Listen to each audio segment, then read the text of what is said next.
welcome to this episode of the Reset Podcast. I'm your host, Laura Munoz. This is part of my 29 Days of Magic series where I get to interview 29 phenomenal Black women during Black History Month. And today I'm super delighted to have Hadriana Leo, who's a wealth strategist and the founder of Money Navigator International.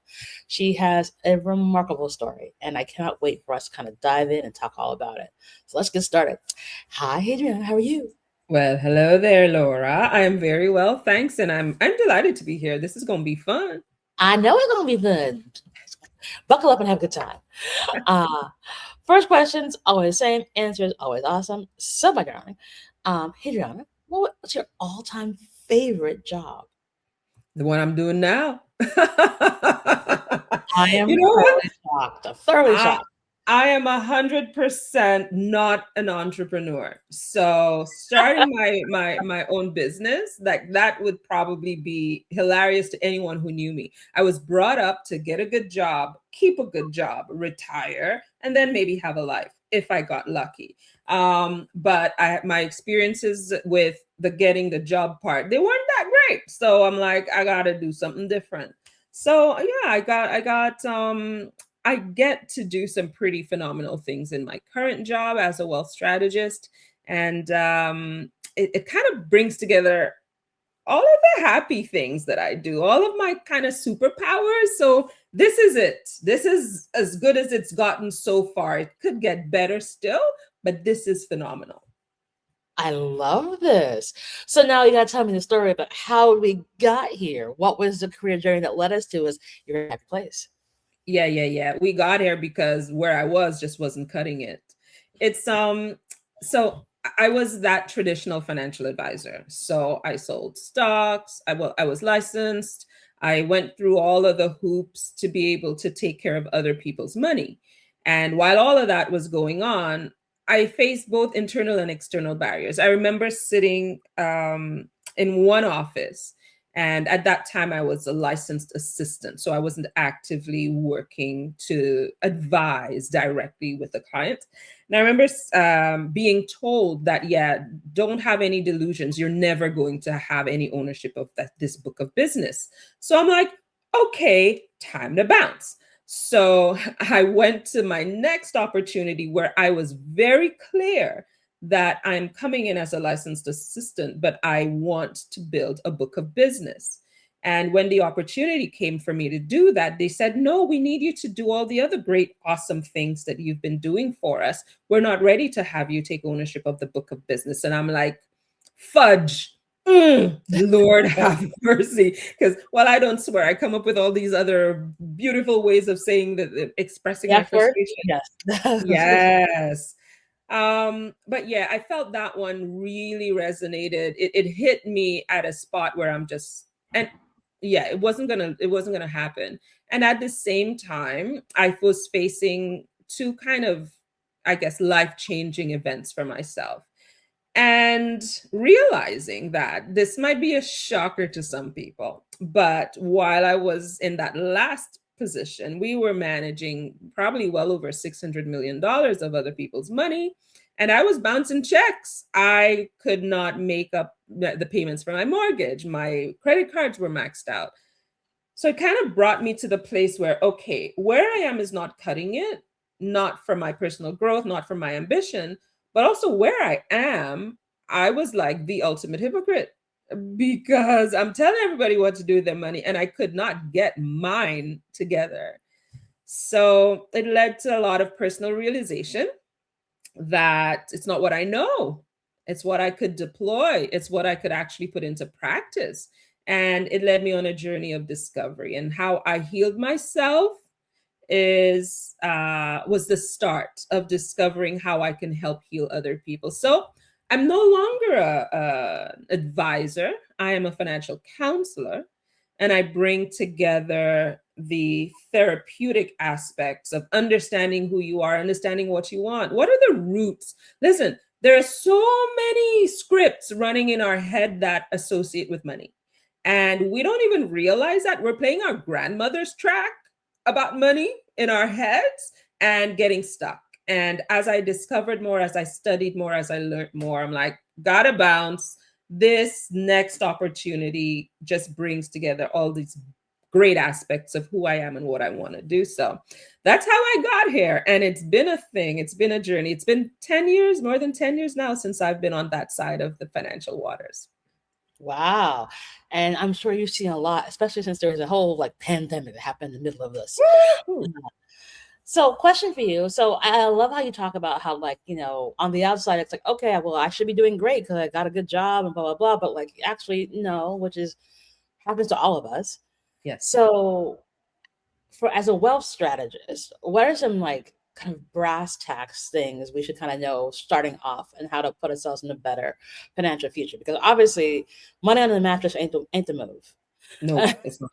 So, what can we do to kind of start us off on a better footing or help us rebuild when you've gone through some things we've had to, like, struggle and then kind of figure it out along the way? Yeah, I think, to be honest, all the strategies can work. Crypto can work, real estate can work, stock investing can work, venture capitalism can work. All of them can work, but they work best when you start from a place of knowing who you are and what you want. And that is something that I find many of us have not gotten the courage to do. We have just, gotten an education and gone to work because that's what we're supposed to do, but we don't even know what we're building or why. I'm telling you this, and with all honesty, I work with high achieving women. I work with women who make the money and they're still unfulfilled. So take it from me. You need to stop. Don't stop making money. You can keep making money. But if you really want to like leverage your wealth, not just for now, but for generations to come, you got to stop and you got to go inside. Here's one thing I learned. We are feeling machines who think. We are not logical beings at our core. We are actually feeling machines. We are all, just about every decision we make, it's an emotional decision, and then we justify it with logic. Now, that will help you understand why. Even if you have no money on a credit card or no more money left in the checking account, you're still going to go and buy that thing you want. That is an emotional decision. It helps us understand why all the lessons we've learned about money and not spending more than you earn, we're still stuck. It's why, and I'm going to talk to our Black audience, that is why no matter how much money we make, we're still in debt. We're still stuck. We're still behind. Even the most accomplished investors in the Black community, we're still stuck behind a debt load that we just don't understand. It's just now got a bigger debt because we leveraged bigger money, and we're still stuck. It's because there are things that are contributing emotionally that we have not dealt with, and we need to deal with them, or else they will keep instructing our actions and we'll keep saying, oh, it's all logical because we've worked it out. So it's not even, my work is not even about, I don't tell people what stocks to buy. I don't tell people which insurance policy. I don't do any of that. My work is in understanding you, clarity and alignment. And then we create a strategy, and you go to your advisor to deploy it. You go to your mortgage person, you go out to deploy that. But I'm where it starts, with the planning, with the exploration that's happening inside you, so that when you give instructions, when you're telling your advisor, this is what I want, it actually is what you want. And you can fire them if they don't produce the results you ask for. You're not stuck with them forever. That's Not at all. That's an really, really important part. So, especially, obviously in communities of color, obviously dealing with wealth is a new thing. And new as in less than 100 years. And having that ability to like actually be able to, beyond just buy a home, but actually make investments and such. Do you think why people sometimes have a challenge with that? Is it because it's, we're afraid we're going to lose it all? It's a kind of a scarcity mindset, but also, grounded in things. Like we've seen banks collapse recently in the last couple of years. And so you see all those different things. You see crypto go up, you can go right down. And so it, it makes it, you can understand why folks can feel like, maybe I don't want to dip my toes in. So what do you kind of advise, sort of course, because we want people to hire you, that they can start to think about the world a little bit differently when it comes to sort of managing their money? Yeah. One thing I would say for sure, especially within our community, we need to detach our identity from our bank balance. If we realize that we are not our financial resources, we will be able to experience different things with our finances and not think that, well, I am a failure because I started a real estate project and it didn't make the money I thought. No, you tried something and it didn't work. Simple. If we detach our sense of self from our financial resources, we would try more things. We would be able to go into an experience thinking, oh, but this could work. And if it does work, great. If it doesn't work, I've learned. Now, I'm not minimizing the real struggle that is there in, generating the income to even think of investing. I'm not saying that. But at every level that we earn, we can invest. At every level that we earn, we can leverage opportunities. But when we're holding on to these opportunities as self-identifiers, all of a sudden, you can't take a chance. You can't possibly let it be known, or it can't come out at the barbecue that you're going to have in the summer that you tried this thing and it didn't work. That's just not going to, if yourself is defined by that, we keep hiding these things. We keep, not letting people know that we're afraid, or we're looking at things and we don't quite understand it. I don't know how many times and this is one of the reasons I work with women. While I was in the traditional advisory space, I can't tell you how many times a couple would sit across from me. The woman checks out and the man clearly doesn't understand, but refuses to ask for help. Now, when I see families being led by blind mice, we know we in trouble, right? We are in big trouble. But then the women, they just abdicate that task to whoever that other person is in the relationship. Well, no, we can't keep doing that. We cannot be passive. You cannot afford, pun intended, to be passive when managing money. And as much as I advocate for there to be roles in managing your money, these roles are based on your strengths and your character and your personality, not just to say, I'm not touching it because, well, he's the provider, we're not doing, the day for that is long past, right? So I just think we need to detach our identity, and then a lot of the fear that informs our financial decisions can disappear.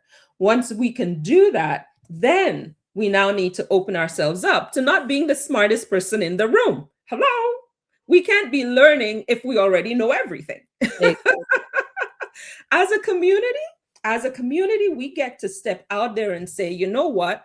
I see them people over there doing that thing over there. I want to know too. So go, sit down, shut up, listen, and watch. When you learn, then you take it back, you look and see, how can I apply this? How can we deploy this? How can we leverage this for ourselves?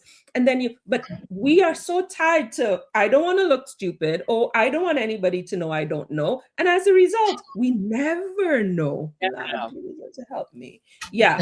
So detach identity and commit to a life of learning.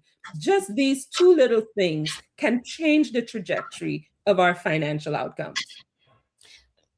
Thank you for the sermon. I think it's an amen to all of that.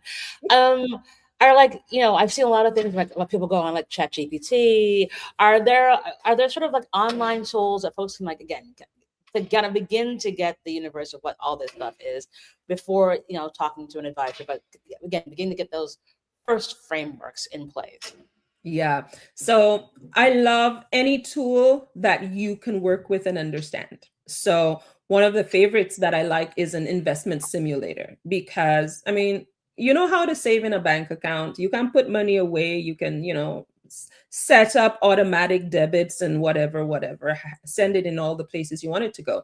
But a lot of people hesitate to invest because they go into the market and they're like, I don't know anything. I'm going to lose money. Well, yes, that's part of the cycle. There will be ups and downs, and there are ways to mitigate that risk. So there's an app for everything, and there's an app for everyone. So the thing that you have to keep in mind is if you need support in a specific area of your finances, get that support. And sometimes, to be honest, it's not even an app. Sometimes you need a more sophisticated resource, and that's time for you to find a specific advisor, find a lawyer, or find, that professional who can give you that specific support. So getting it done is more important than sitting and fiddling with, oh, well, there's this one and there's that one and there's the other one. Just make a move, do a thing, and find the resource that works for you. Amazing advice. Kind of looking back on all the really great stuff that you've been able to do, what do you think you'd tell 18-year-old Hadriana? Oh my gosh. 18-year-old Hadriana was trying to decide if she wanted to pursue the medical studies or if she was going to do something else. And 18-year-old Hadriana was kind of stuck, just kind of doing the next thing. So I would have told 18-year-old Hadriana to trust your instincts. I think if 18-year-old Hadriana had trusted her instincts, she would have evolved. Well, life would completely be different. And I cannot say better or worse because I don't know, but it would certainly be different. And I think some marks, some thresholds, some, strategic inflection points would have happened sooner and moved her along to finding purpose and impact and all of that at an earlier age, I think. I like this one. I like it. Yeah, that's a good one. Yes. Mhm. Trust your gut, honestly, Yeah. because that's the only thing you got. So you might as well give it a whirl. Your last question was one thing you're really grateful for. Oh, my. I'm grateful for so much. I'll tell you, in all honesty, I am very gifted. Not any more or less than anyone else, but I am so thankful that I have found ways to deploy my gifts that bring me great joy. Um, I think a lot of people are gifted, but either their gifts are, they're being held back or they're being, just not seen or not heard.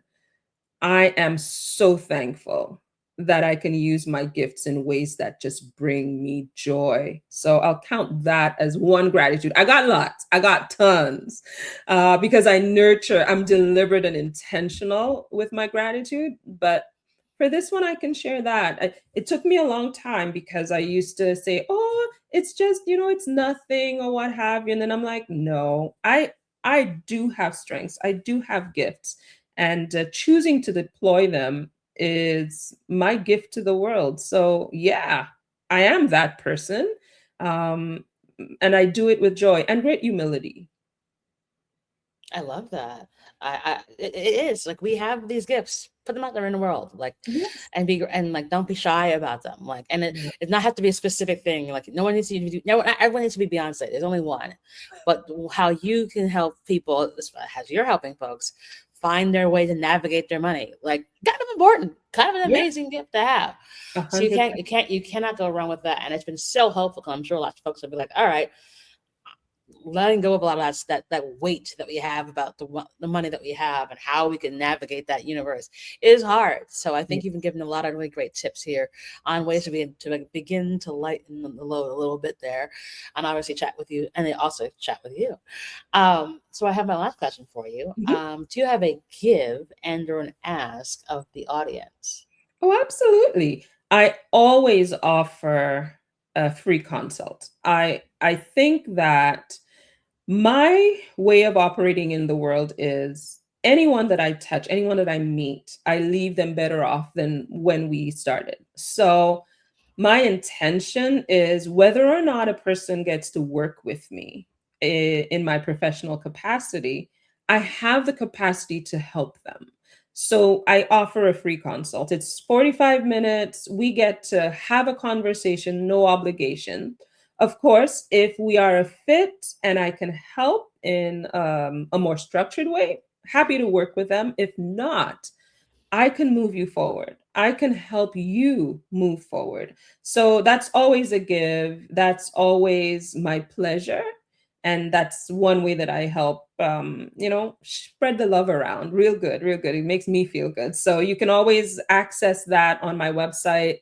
You can always tap into that, schedule it, book it, show up with an open mind, and I'm happy to do that. And I've got a book that I wrote. It's a great resource. It's available on Amazon. It's available at Barnes and Noble, all the places. Order a copy. It's called Becoming a Wealthy Woman on Purpose.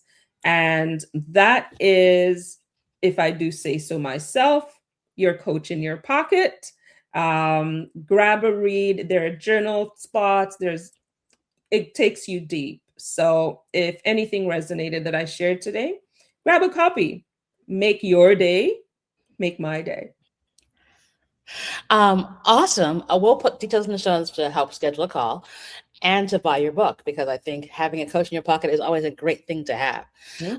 Because we know, again, navigating this universe, complicated.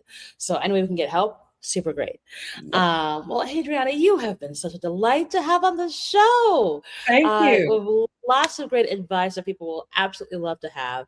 And it's always lovely chatting with you because you're just a wealth and fountain of wisdom. Thank you so much for being part of 29 Days of Magic. Thanks, Laura. And here, cheers to 29 more. Thanks so much. And that is our show.